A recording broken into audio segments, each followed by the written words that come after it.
Welcome to this short introduction of living power and the explanation of the concept behind virtual power. In the good old days, computer servers were defined in different hardware setups. You had a web server that would host your website and maybe your web shop. You would have a physical server that would host all your financial systems. You would have a different server for all your database services. You had no modularity, and if you wanted to increase one of the servers, you would have to upgrade it, put in more hardware. The challenge was, well, if your web server broke down, you wouldn't have a web shop or a home page. If your financial server was overburdened, it would slow down the entire system.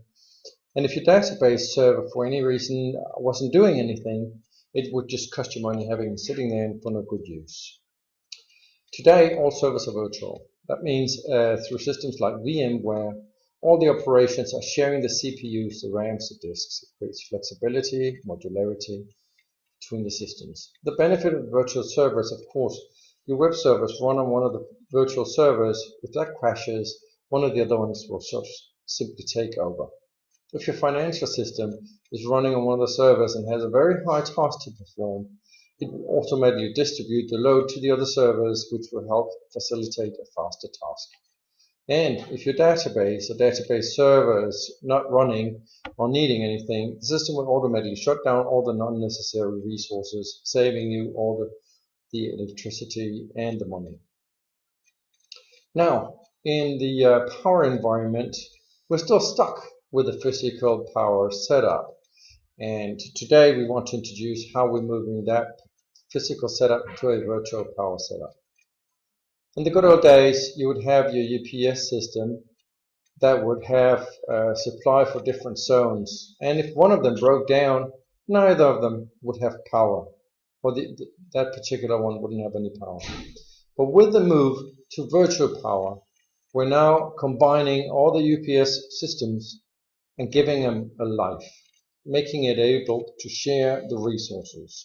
The power is still coming in from the grid and is supplied to the different UPS modules in the system. These modules supply power to the different loads. That could be your virtual environment with an A supply and a B supply. It could be your air conditioning, your cooling, and it could be other kinds of systems or services that you want to provide with backup or UPS grade power. Now, what happens if one of your systems doesn't need any power? Of course, that module will be freed up and you don't need it anymore, and it will automatically go into standby mode and be available for any of the other resources.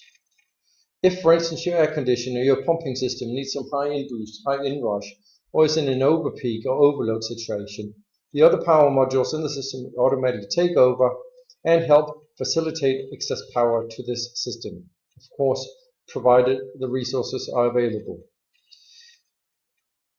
And when your systems don't need to use any of the power, the UPS power modules that was applying power to the individual resources will now automatically make sure that the power is directed for hypercharge and fast charging of large battery packs, making diesel generators unnecessary.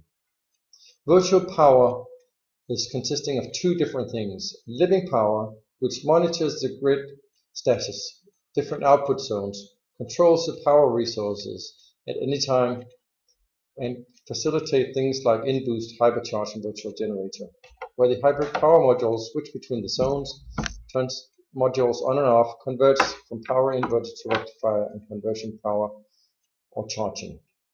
That will allow a flow of power between the living power systems, the UPS systems, and the virtual power systems in all directions, supplying power to different loads, creating backup for different systems, and allowing different systems to become part of a virtual living power family. Today, we've witnessed over the last 20 years a move from physical servers to virtual servers, almost complete transition in a 20-year period.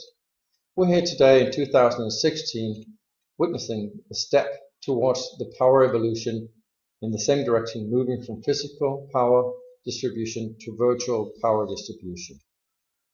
We're here to witness the future. We're here to change the game with the concept of virtual power.